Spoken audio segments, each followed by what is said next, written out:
A very good evening to one and all tuned into the YouTube live stream. My name is Ayush Vad and I'm proud to present to you on behalf of Center for Entrepreneurial Leadership BITS Pilani Conquest 2021.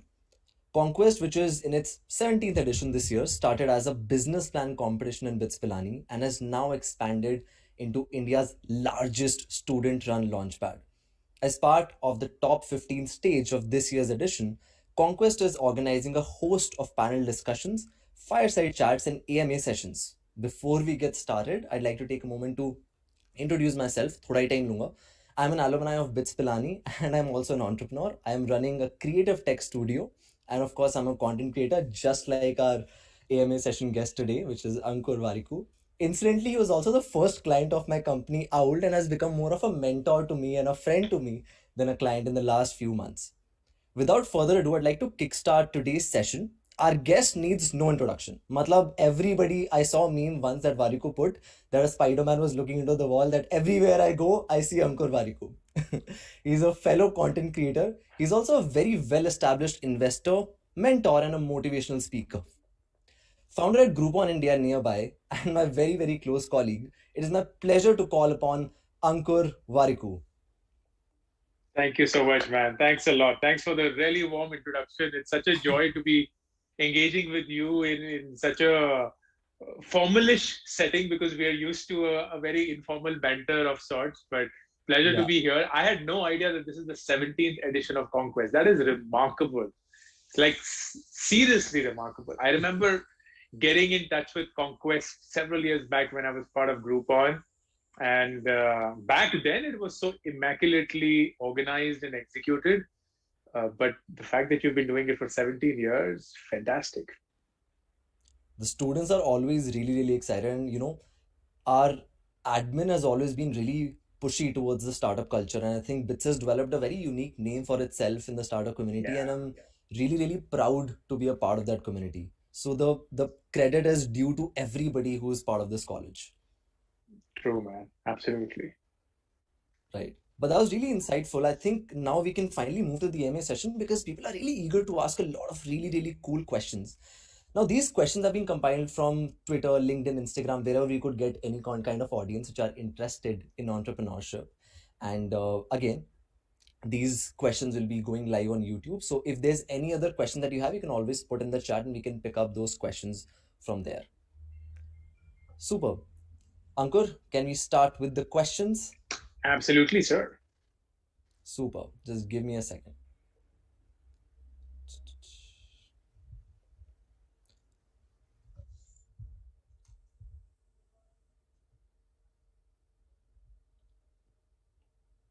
I think there's a small glitch from my end. Just give me 10 seconds and we'll be back.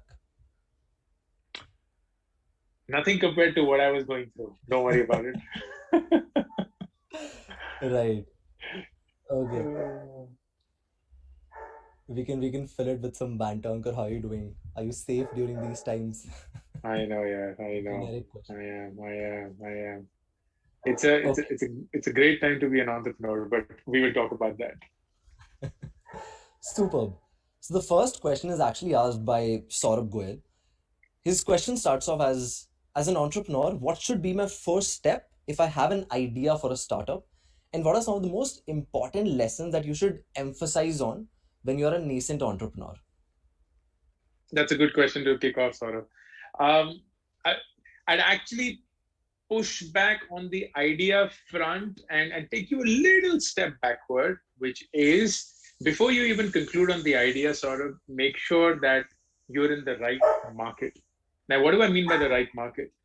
Very often, we are all as founders enamored and completely blindsided by our idea. क्योंकि हमें लगता है कि हमारा crack idea है, हमने सोचा है, we're going to kill it, we're going to make big of it.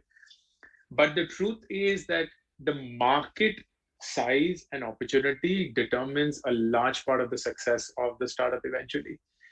In a good market, even a bad team or a mediocre product can win.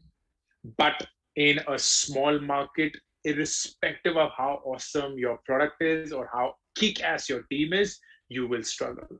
So please make sure that before you even select the idea, you have gone through insane amount of detail to figure out what is the opportunity you're sitting on.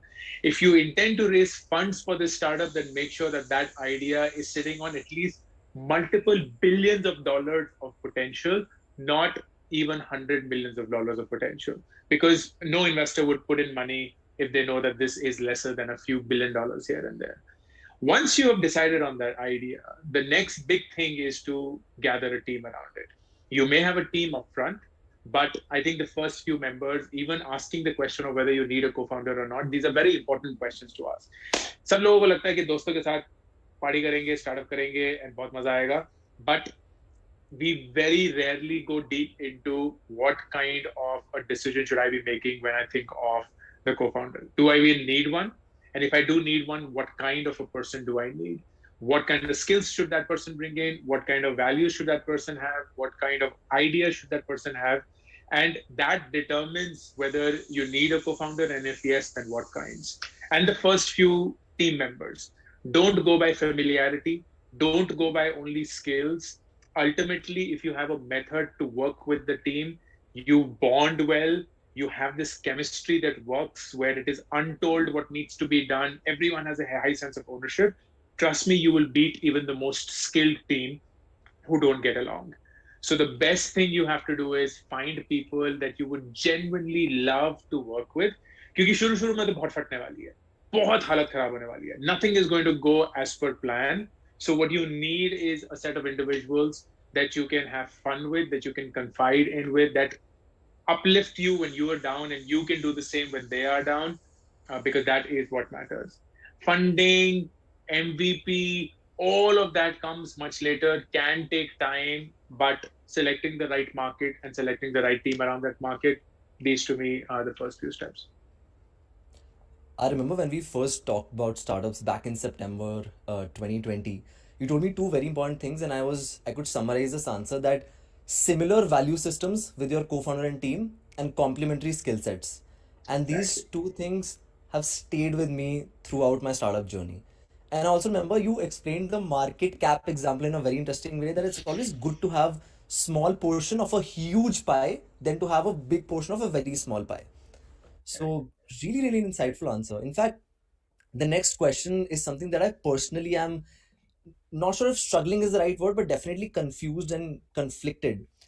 Akriti asks that incubators, accelerators, and startup schools are all the rage right now. Everybody wants to get into, YC or all these popular incubators and accelerators. And it can get really overwhelming for especially new founders that is this the right way to go? Especially when looked at it from an investing point of view. What do you think is the importance of these, and can somebody, go smoothly without considering these at all? So the answer is yes. One can actually go and build a startup without having to go through an accelerator, without going through any of these incubators. But having said that, a good accelerator or an incubator or a growth plan or a platform can really change the game for you. Let me compare it to going to a good engineering or undergrad school and going to a top notch engineering undergrad school. The difference is not 1x, 2x, the difference is multifold x. Not because professors are chain, not because padhai alag ho rahi hai, but you're amongst a set of individuals that are thinking at a completely different level. So I would imagine that if you are from the top engineering or the top commerce or the top science or the top arts colleges in this country, you're surrounded by the smartest people in that field. So your conversations are that much richer, your ideas are that much stronger. The kind of worldview you build within your own self and through your peers is that much better than what it would have been if you were just in any other normal place. And that's the same thing that the incubators and the accelerators do. Every single founder that has been to YC that I know of and I've spoken to, they're like, boss, game change ho jati hai. Game, मतलब दिमाग खुल जाता है. But it comes with a price, and it comes with the price of investing. And I wish there were accelerators and incubators that did not impose that investing, because the truth is, the minute you take money from an investor, you're implicitly promising them a return, because that's why they're giving you that money. And the only way that you give return in private companies is to keep fundraising and increase your valuation. So what you're essentially doing is saying, hey, this is not about the check that I'm raising for you. This is about all the checks that I will have to now keep raising in order to give you the return that you have promised to your people who you raised the money from. And that's a circle that's very hard to get out of. I have had the luxury of building a company where I raised $43 million from top investors. I'm now running a startup which is completely bootstrapped. And there is zameen asman ka antar in running these two. Like it's not even on the same plane because the pressure and the pace at which I was running nearby is nowhere what I feel right now. Like right now, I have intense patience. I can do it on my own pace. I call the shots. Yes, it is not a multi-million dollar setup as yet. Maybe it will never be. But what it gives me is a very different mind frame than what most people have to go through. And this goes back to the conversation we were having earlier as well, Ayush. But the choice of what kind of company do you want to make is a very important one for a founder. Do you want to make a extremely high funded, fast growing, really big startup or and own minuscule of it? Or would you much rather own a really large chunk of perhaps a small but a nicely growing, profitable business, which is what our parents have done, right? Like they used to run dukan and dhanda the traditional way and the right way. And no, Correct. they didn't do so bad until all this glamour of startups came along. Not in a bad way. I don't want to be a hypocrite. I'm part of that ecosystem, but you get the drift. So incubators, accelerators, game changers if you go for the right one. The pressure of then continuously fundraising, very different animal. Correct. I feel I have been having this conversation a lot because I hang around with founders who have raised millions of dollars, and I'm building a business brick by brick, in a very traditional fashion and focusing on profitability first and all of those scenarios. And I feel that it comes down to the kind of individual you are. So I feel before looking outwards, it is very important to look inwards. And people like Ankur have made me realize that after I talked to, considering the kind of path that I want to take in my life. And one thing which I found really interesting about your answer was that you tell this a lot in your life sessions as well, that fix your circle. In general, in life as well, fix your circle because you're the average of people you hang around with. And I think Correct. the same goes on for your business mindset as well. वो जो दिमाग खुलता है ना जब वो तभी खुलता है जब आसपास लोग सोच रहे होते हैं you may be thinking that I want to build $1 million business, but if you interact with somebody who tells you every single day I want to build $1 billion business, तो तुम at least 500 million पे तो आ जाओगे कि हाँ now I think I want to build a $500 business. It's So it's it's that it's that famous scene in Social Network, right, where Mark Zuckerberg and Eduardo are for the first time meeting Sean Parker, and he says, "You know what's cool? $1 billion," and that's when it hits them like, "Oh fuck, this could be really really big." So yeah, totally. definitely. The next question, I think it is a personal problem I feel that I'm asking, and I think it's one of the most crucial bits of building a startup, and I'm struggling with it big time. And I talk to so many startup founders every single week because the nature of work that I'm in, and this is by far one of the biggest problems that a lot of people have. How do you set up a really, really interesting, a hardworking, and a dedicated team, which will form the backbone of your startup? Because the founding team can change the game. So, what should your approach be, and what are some of the key things that you have to keep in mind? This is asked by Bipnijot Kaur. I'm very interested to know the answer. Yeah, no, it's a great question, Bipnajot. So here are the realities, and let's understand the constraints. The constraints is I would assume that you are a young startup, which means you can't give out top dollars. Your titles don't matter, your designations don't matter because who cares? Your equity is still up in the air. पता नहीं अगले साल जिएंगे भी या मर जाएंगे तो क्या करेंगे इस equity का?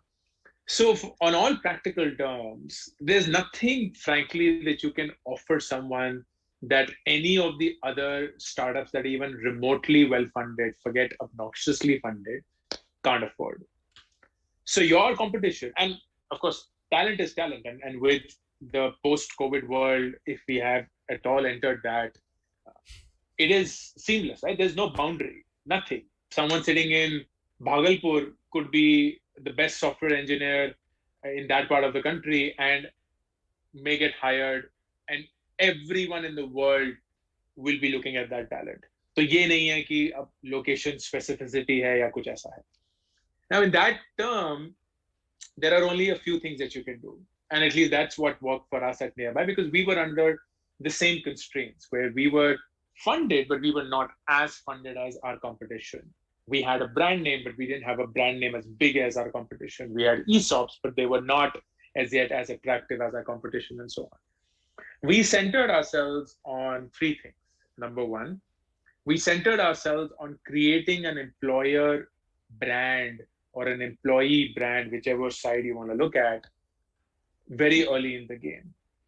And the thesis there was, if you do so much of hard work to tell your story to the consumers who are eventually buying your product, why wouldn't you do just as much work to tell your story to the potential people that you will be hiring? And that was a cornerstone of our hiring strategy. It is slow. It is painful because it requires intense discipline. It can easily be the first thing you dismiss जब चीजें फट जाती हैं and things get hard. But if you stick to it, it just compounds and builds itself beautifully well. So from day one, look out and optimize for the future and start sharing your story in terms of what would people love to hear about a place that they could consider working at. It could be your story. It could be the story of how you get things done. It could be the story of how you're building the product. It could be the story of how you build the product, so on and so forth. So that's step one. Step two is, personally for us at Nearby, we realize that centering on culture is far more important for us than centering on the skills that the person brings. While the skills are important because they are coming in to do their job, but we were okay with getting a less skilled individual if we found a better culture fit. And culture fit is कि यार इस इंसान के ना पीछे नहीं होना पड़ता है to get work done. इस इंसान को बोलना नहीं पड़ता है that this is what you should also consider. ये इंसान फितरत से ही assume करता है that this is my company. They believe and operate like as if it's their business. Because things are going to go tough, things are going to go difficult, and during those times is when the true worth of your team comes out. We went through a lot of struggles at Nearby, layoffs, salary cuts, and so on. But I'm so proud of the fact that despite all of these adversities, the core team just stood like a rock, didn't move at all. It just didn't even strike them that they could be doing something else or thinking of something else. We all just believed in it so much because we loved working with each other. We bonded with each other. We treated each other with respect. So it was just fantastic. So culture and having a hiring process driven by culture. Third, and the most important thing, early on, a big mistake that founders tend to make is we need people who believe in the idea. We need people who believe in the vision. We need people who believe in the mission. Who the fuck cares? It's your vision and your mission. This is your dream. It's your company. If it works, you're going to benefit the most from it. बाकी लोगों को मत विश्वास दिलाने की कोशिश करो. Look for people who get the job done and do it well. That's all that is required. Don't hire talent keeping 2 years, 3 years in mind. You don't even know whether you'll be there during that time. Be super short-term focused in what needs to be done right now, not in terms of people. So you're not using and throwing people. You are very long-term on people, but you are very short-term on what they can do for you. So you get to a point where you're like, you know what? Person A, I'm going to hire that person, and that person will do this requirement, which is an absolute need for me for the next 6 to 12 months. That I'm certain of. Will this person be able to do it after 12 months? I don't know as yet. I really don't know as yet. I will invest everything to make that happen. But if it doesn't happen, I'm totally okay with that as well. They will move on. I will move on as well. Find someone else. So be super specific on what kind of people are you looking for. Don't look at their skills from a long-term perspective. Look at their skills from a short-term perspective. Get the most out of them. Give them the most exposure and responsibility that you can. But if they don't scale, then totally accept that truth and move on whenever that happens, and bring the next person in, and bring the next person in. As you grow as a startup, your tenure of how you look at people and their skills should also grow, which means by design early on, you're also short term. Wow. So, very thorough answer. A lot of learnings, in fact. And I feel, just to add one more thing, I really resonated when you said the culture first thing, because I personally failed to set that in the first 4 or 5 months. And then I realized that being proactive is the skill that I should look for first, and then whatever the task that I'm trying to fulfill. And since then, I felt so much better. And Yeah. just adding a very personal experience, I felt that being a founder is not the easiest job in the world. I mean, of course it's a first world problem, but at the same time you're always anxious because you are responsible for a lot of lives that you run along with, and you have to take a million decisions every day. So I felt all the proactive members of my team, they motivate me on a daily basis. And recently I was setting up a notion doc of all the of all the roles, and in two people I added hold Ayush accountable when he doesn't perform.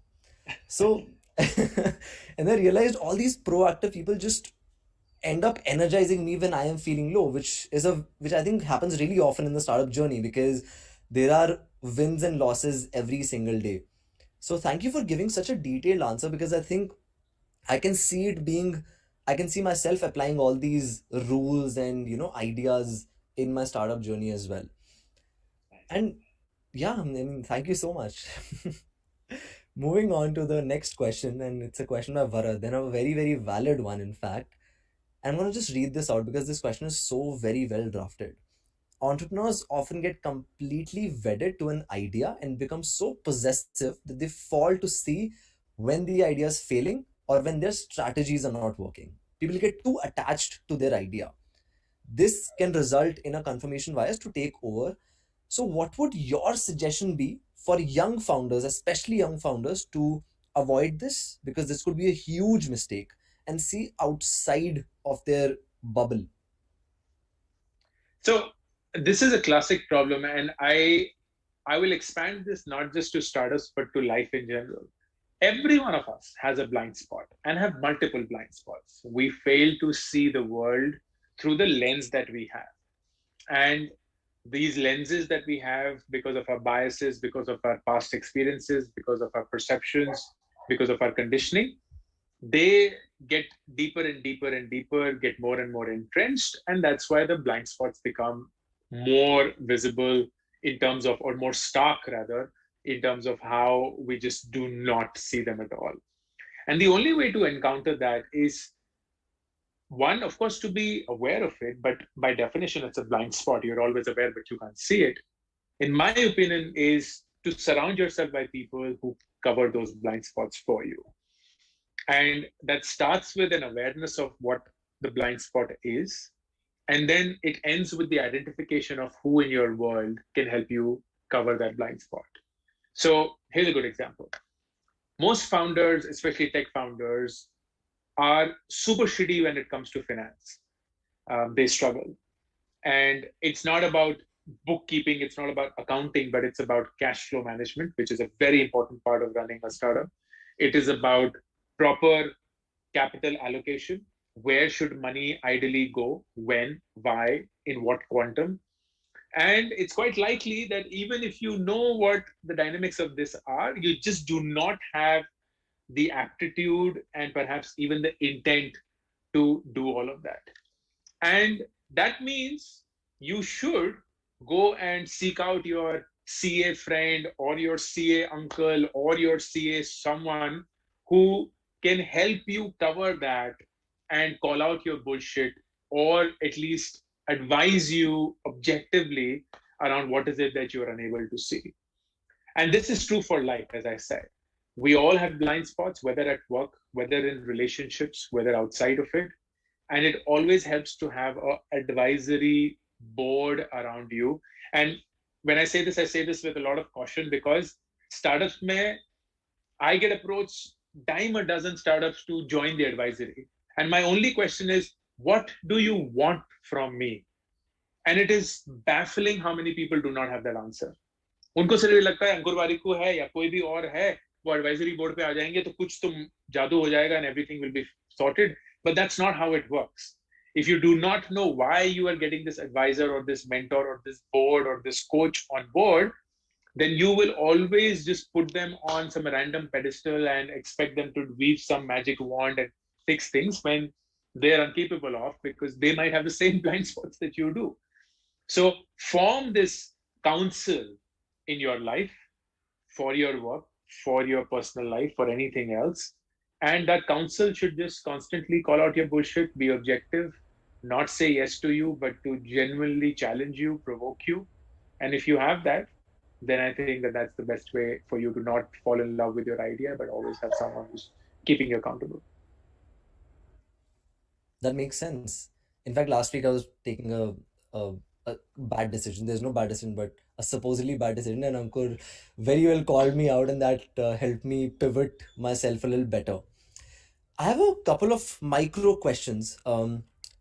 Firstly, do you think this statement works, which is work on your strengths and outsource your weaknesses? Yes, 100%. I think it's a fallacy in today's world when people say ki yaar, work on your weaknesses because those are your weaknesses and so on and so forth.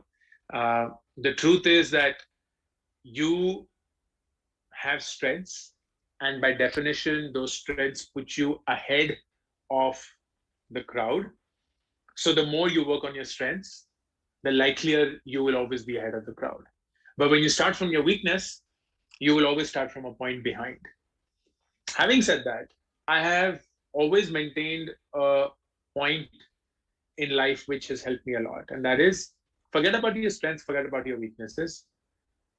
Pick whatever profession you're in, and it could be a startup here, or a role that you're playing, which could be the role of a founder or a CEO.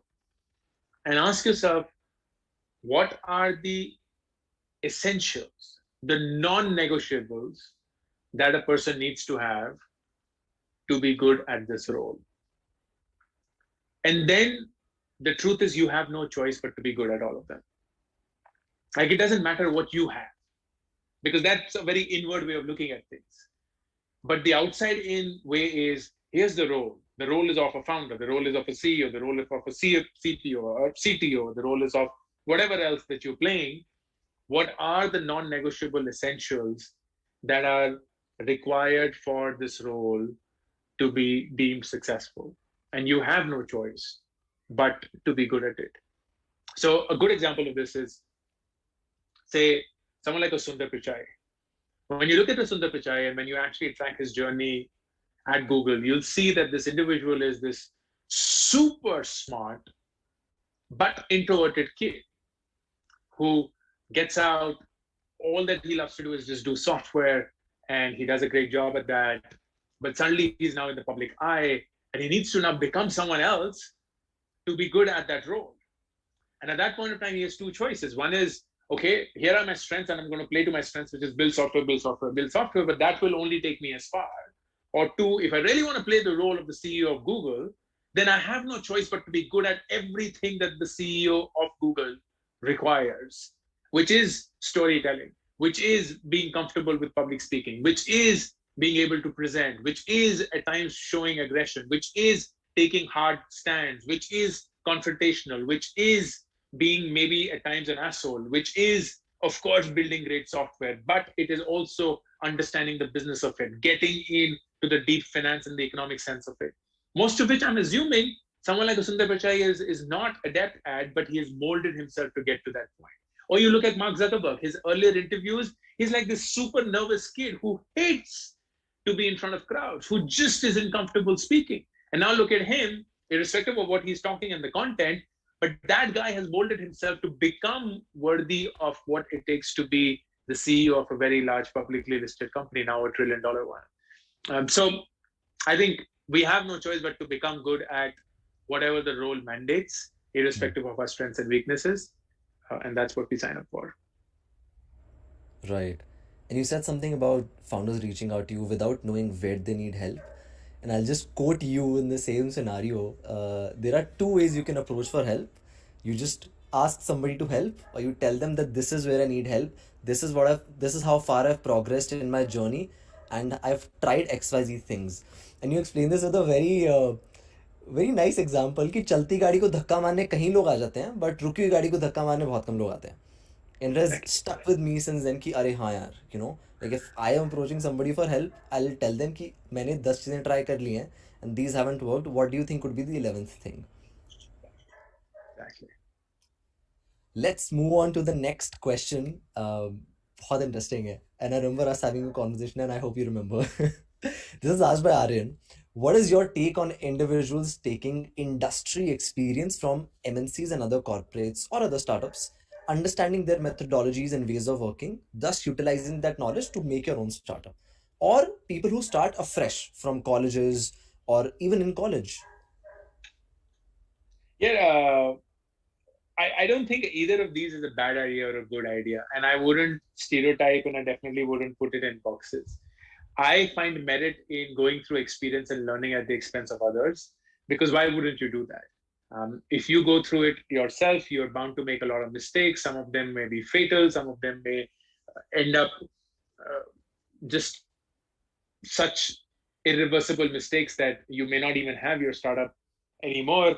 And if you can get that experience from working in other startups, from working even at MNCs, you understand a lot. Like MNCs or really large organizations teach you process. They teach you how to work in teams. They teach you how you, which is a chotu part of the entire machine, are still able to get everything together and yet deliver a really big thing. And it's magic. It's fascinating to me how companies which have 50,000, 100,000 people make shit work. But it does. It works, right? It works. So there is a lot to learn from those. At the same time, if you are young, if you're ambitious, if you're driven, if you have an idea and it consumes you and you fresh out of college, you don't work anywhere else, that's also okay. You don't have too many responsibilities. You don't have anything to lose. You have very little to lose. And by all means, go ahead and do that. I think the tricky area becomes when we pile on responsibilities on ourselves, most of them financial in nature, or perhaps even emotional or personal, and and then we want to start up, then it becomes a slightly tricky situation to be in. And at least my contrarian view, which is very against what most people will say, is I advise most working professionals not to leave their job and start up. I, in fact, tell them work on the side your nights, your weekends, while you have the cushion of a job and the financial stability that it gives, and just hustle your way through for the next 6, 12 months to even realize whether your startup is worth it or not. Because until you don't do it, you will always be enamored and it will feel like your first love where everything was right about him or her. But only once you got to know them, you realized who they truly are. And that's the same thing with your startup as well. शुरू में बहुत अच्छा लगता है, बहुत सुहावना लगता है. It feels like the best thing ever. You will run, make this, you will hire the best people, you'll have a fancy office, you'll have a cool product, everyone will be raving about you, so on. But only when the daily nitty-gritties of life hit you do you realize that whether you really wanted to even do it, and if you're doing it, is it even worth it? So why risk yourself? Like, that's foolish. For me, that's frankly very foolish. Get into a job, do it well, let it pay for your bills. On the side, do your startup, do multiple if you want to. Pick the one that works. If none of them works, pick another idea and see. There is no jaldi, there is no FOMO. It's all in our head. But yeah, if you are young, please start on your own. And by all means, if you want to join a large company and experience that, do that by all means. You'll only learn. True. I think as a young founder and as I see a lot of young founders, it's easier to make stupid choices or decisions which could go terribly wrong, because you know that you have the cushion of age and you have the cushion of having no responsibilities. And this is a very interesting question which came on in the chat as well, and you answered it exactly that question, that should one pursue a startup while doing a full-time job, or should they take up, should they leave the job completely and then focus on the idea? So I think we have an answer to that. Yeah, yeah, 100%. Please don't be foolish and quit. Work on it, find where it goes, and then do it. A more specific question, the next one, it involves a company. Freecharge, which was sold off. Do you think something like that would be successful today, keeping in mind that we have a lot of payment platforms like GPay, PhonePay, Paytm, who experience a lot of transactions because of mobile recharges? It's a priority for companies like Paytm and PhonePay.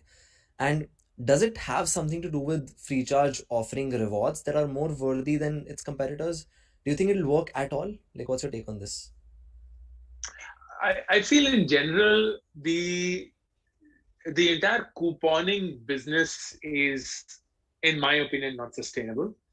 And the reason is because when you get something for free, you don't value it.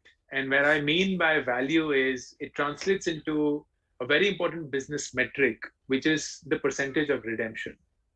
So imagine that you are doing a 100 rupee recharge and you get coupons worth $100, which we, by the way, still do in multiple shapes and form. Like आज ही मैंने अपना Tata sky का recharge किया, पता नहीं कुछ हजारों के कूपन दे दिए उन्होंने. And the truth is, when you get all of these for free, some of them will, of course, value it. Some of them will not. But the overall redemption percentage, which is of all the coupons distributed, how many of them are actually used? That's a very small percentage. And companies then don't want to pay for all of this distribution. They only want to pay for the ones that are utilized. And that's only fair on their part, right? Because why would they pay for everything else? But if they pay for only that small percentage of redemption, then the couponing business running this will never make enough money. Because by design, it will always be reaching out to a very small percentage of the total people who get the recharge or the coupon in the first place. So it's a very imbalanced marketplace, and that's why globally you will see that the couponing business in general has not worked out. People would like to believe that Hindustan में तो कहीं भी deals and discounts दे दो तो लोग पागल हो जाते हैं. I have been in the deals and discounts space for the last 10 years, and I can tell you with confidence that's not the case. ऐसा नहीं है कि deals and discounts में लोग पागल हो जाते हैं. The truth is that if you get a deal or a discount on something that you don't expect, you will love it. But if you get deals and discounts from brands that you already expect to get it from, then the value in your mind is instantly zero. And that's just the truth. तो Amazon का अगर सबको discount card मिलता है तो लोग अरे वाह Amazon, we've never got it, we will never ever get it.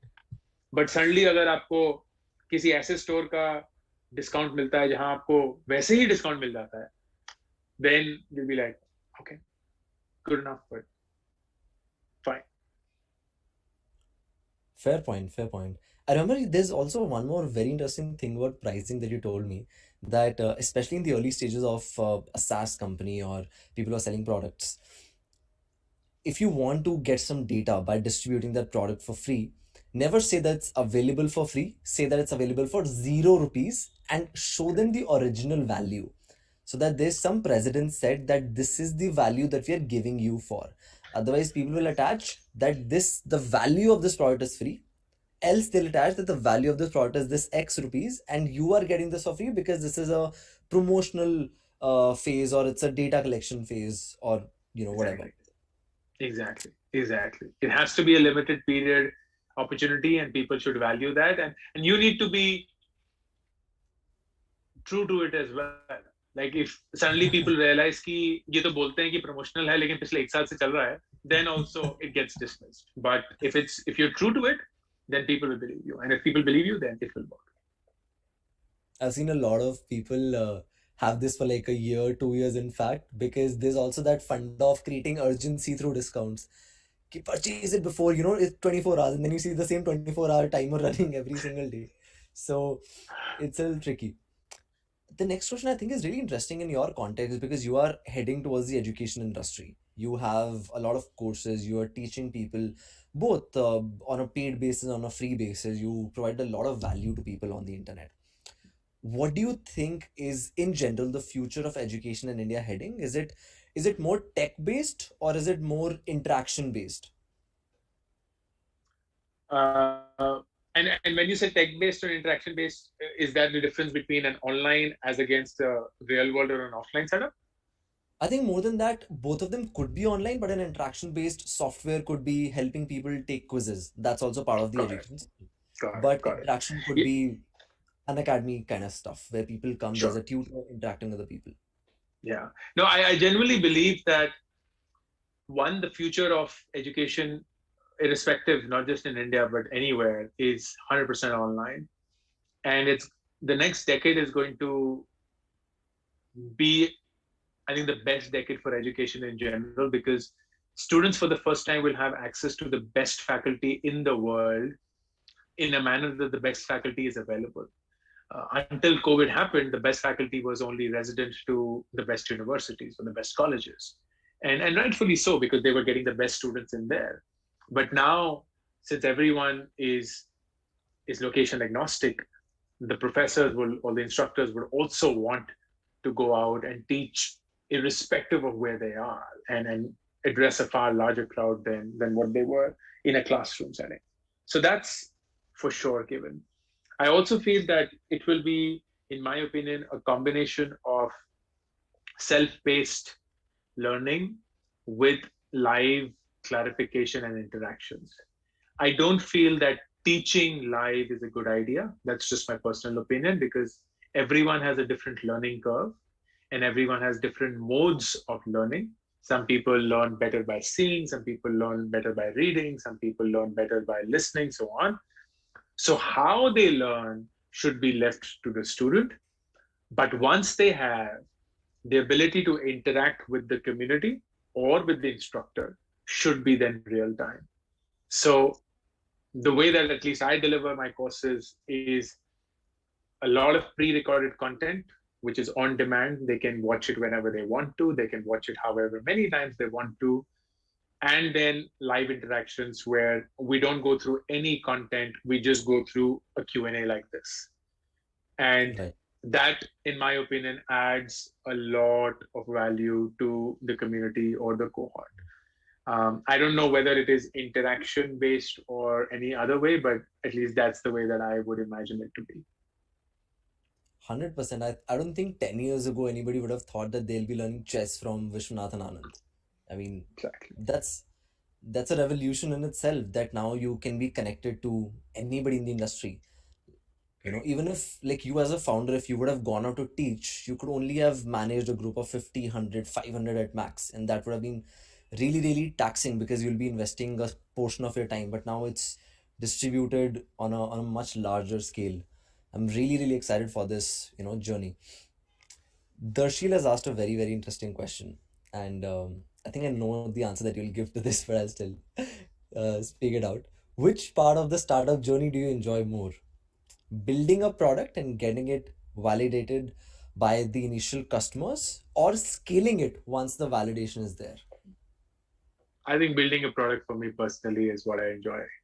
In general, I just love building products because for me, those are those are the moments when you dig into your understanding of human psychology, your understanding of the market, your understanding of your customer, and it is amazing how trivial it looks, but how intensely hard it actually is in reality. So that period just stretches me beyond anything. It could also be a convenient choice for me to make because I've never really scaled a company to the extent that most people think of. Like I've not run a $1 billion company. I've the maximum that nearby got to was $100 million, which in today's world looks like a joke. But the truth is that that's as far as I've gone. So I don't know what it is to make $100 million company go to $1 billion company, or a billion to go to 10 billion or upwards. Maybe the journey is exciting, and if I went through it, I would be giving a different answer. But sitting today, I would say building product any day. Right. The the valuation bubble is really, really interesting. And I was just talking to somebody from Matrix the other week, and they told me that the market liquidity is an all-time high. I mean, I recently read a tweet. I forgot the name of the person. He was like, I am distributing money to founders. Please send me your ideas. Which is the first time I've seen a tweet like that. But in general, in the recent past, you've seen a spree of startups being funded heavily. So many unicorns in this year itself. And a lot of people believe that it's a bubble that is being formed, just like the dot-com bubble. What are your thoughts on this? And this question is asked by Shreya.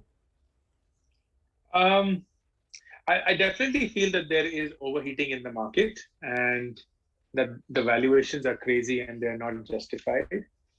But I have seen so many such cycles that it doesn't worry me anymore. I do agree that there is unprecedented liquidity in the market. Just as a statistic, about 82% of all the US dollars ever printed in history have been printed in the last 2 years. And that is crazy because you just have more and more and more dollars coming out, and those have to be spent, they'll have to be deployed somewhere. So they're getting distributed in the way that we see, which is also resulting in inflation all across, including the US, which is for the longest time been a stable inflation economy. So I think this is something which will continue just being driven by the liquidity. But does that justify the valuations that people are getting? No.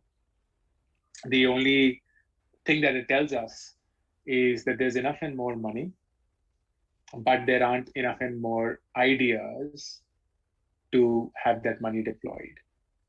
And this isn't about a good idea or a bad idea. So don't get me wrong when I say this. It's about a VC friendly idea as against a non VC friendly idea. So if you are planning to run a chain of stores, that may be a great business to be in, but it's unlikely that a VC will put money behind that early on because they're not used to funding companies like that. You could be running a health or a mental wellness app that connects therapists to individuals seeking help on mental wellness, but it's quite likely you will not get funding for that. Not because it's a bad idea, but because it is not yet, at least in India, a multi-billion dollar idea. So there aren't enough VC friendly ideas, but there is way, way more money in the VC world. And that's why that money is going into a few pockets. And that's why the overheating that you see. It's a very interesting answer. Because I feel VCs, the entire concept is invest in 20 companies, one company blows up, you fix the loss that you make on the other 19. It's a really Exactly. interesting idea. EV is booming, and I'm a big fan of cars and a big automobile guy. So this question comes from Tanuj and from me. I'm taking partial credit. The EV sector in general, we have seen Tesla being the most valued company in the entire world, most valued automotive company. But we're seeing a lot of startups and companies doing this as well. So, keeping in mind the current infrastructure that our country offers, which is also limited, do you think it's the right time for us to make that shift, both in the startup world and in the traditional business world? I feel that if you really look at, for instance, and this is a good example, if you go back to 2010, um, e-commerce was beginning to take shape in India. And at that point of time, there were two choices. One was that you open up another e-commerce store, and there was Flipkart, but it wasn't big enough, right? So it was just there, and you could have very well competed. And that was choice number one. Or choice number two, which was also a very interesting choice, but not a very sexy choice, was can I actually build a startup which is centered around the infrastructure of e-commerce? Can I build a logistics startup? Can I build a startup around packaging? Can I build a startup around payments? Can I build a startup around pricing? Can I build a startup around consumer intelligence when it comes to buying and so on? And frankly, while none of those startups went on to become the multi-billion dollar success that Flipkart became, it's not that they did any lesser, relatively speaking. You have a delivery that today is valued more than FedEx or UPS. You have a Razor Pay that is one of the best payment gateway products that has come out of this country. You have great packaging companies that are immensely profitable and doing so well. You have great data analytics companies that have done so well just riding on the back end. So I correlate the EV industry right now to what the e-commerce industry was in India in 2010 or so, where you have two choices. Either you go into the EV segment directly, build cars or bikes or cycles, or you actually go into the ecosystem of EV, which could be charging, which could be batteries, which could be components, which could be, I don't know, something else. I'm not an expert, but if you make those choices, then you're essentially saying, I'm betting on the industry to grow. And as the industry grows, my business will automatically grow because I'm a side outcome of this industry. And I feel that those are wiser choices to make, less expensive choices to make, less risky choices to make than going mainstream into EV directly. That makes sense because I feel then whosoever wins the big game will then give you can work horizontally in the industry as well. As a Exactly. logistical partner, I could work with Snapdeal, Flipkart, and Amazon at the same time and build a really traditionally sustainable business Exactly. from that kind of partnerships. Let's move on to our very last question for this evening. I personally have learned a lot in this session. It's a very interesting question. It is asked by Utkarsh that as a first time founder, how does one actually start with an idea? I mean, having the thought, having done the research, what are some of the key steps that they should be following from it being a seed, an idea seed, to it becoming at least an MVP? So the first thing is for you to evaluate, Utkarsh, whether the idea has merit or not in the market. I follow something called the fake test to do that. What I do is I imagine the product and I fake it in the market.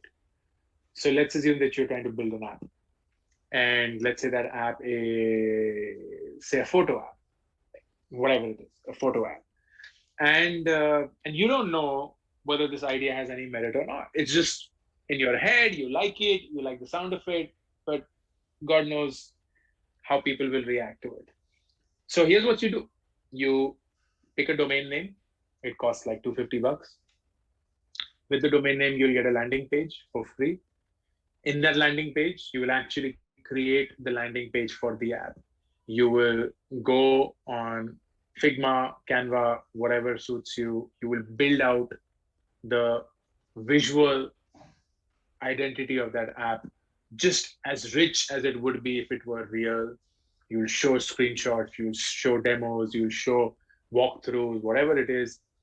And then you will have a small CTA which says to download the app, enter your mobile number or your phone number. When people enter, you're not going to send them anything because you don't have anything. But what you want to know is how many people actually fill up that form, because that'll tell you what is it that people like or don't like.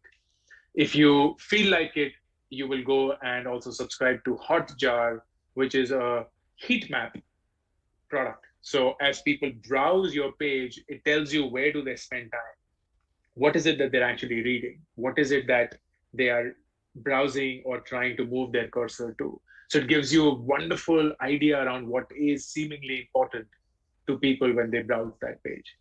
So you have that page, you have that domain name, and now you're going to run Facebook and Google ads. And you'll run it for not very expensive amounts. You'll run it for like at best 100, 200 rupees a day. And you'll run it for a period of maximum 14 days. So you're spending between 1,500 to 3,000 rupees. And at the end of these 2 weeks, you'll measure two things. One, what's the click through rate for the ads, which is how many times was the ad seen, and from that, how many times was it clicked. That will give you a sense of the interest that people have for that. And second, when people did land on the page, at what cost did you capture an email address or a phone number, which will give you the cost per action, and that will tell you how much would a lead potentially cost you if you were to go out and show this product. You've not built the product, you have done nothing around it. All you've done is the hard work of presenting that product in a manner that is truthful, but you're faking it. I personally feel that this is a great approach for people to realize what is it that the market truly wants. And this is before MVP, this is before anything. Based on this, go ahead and build your first MVP and be as scrappy as possible. You'll be surprised at how forgiving people are if you give them value for what is it that they want. Wow, that's a very, very interesting take on this topic. Because I don't think usually when somebody thinks of an idea, they think of this. They're like, how do I find the best developer? How do I build that best app? But they forget that getting that initial validation, whether people even want this product or not, is really, really important. Because, going back to one of the earlier questions that was asked, it's really important to not be in that bubble when, that people might not use this app. Ending on a very TV show, if you have seen the TV show Silicon Valley, and this for all the audience, if you remember that scene, a very iconic scene where they build a really great product, but the UI UX is made for people who understand tech, and they fail. They fail to gather feedback from their user group, because we usually gather feedback from people around us who are also engineers and who are also in the same field. So yeah, thank you so much to every single one who joined this live session. It was really, really insightful. Thank you so much, Ankur, for giving us your time. You are an extremely humble person. You've always helped all of us through your videos, through your content, and these sessions. And you've been a great audience, guys. Thank you so much for staying with us for such a long period. And now we'll move on to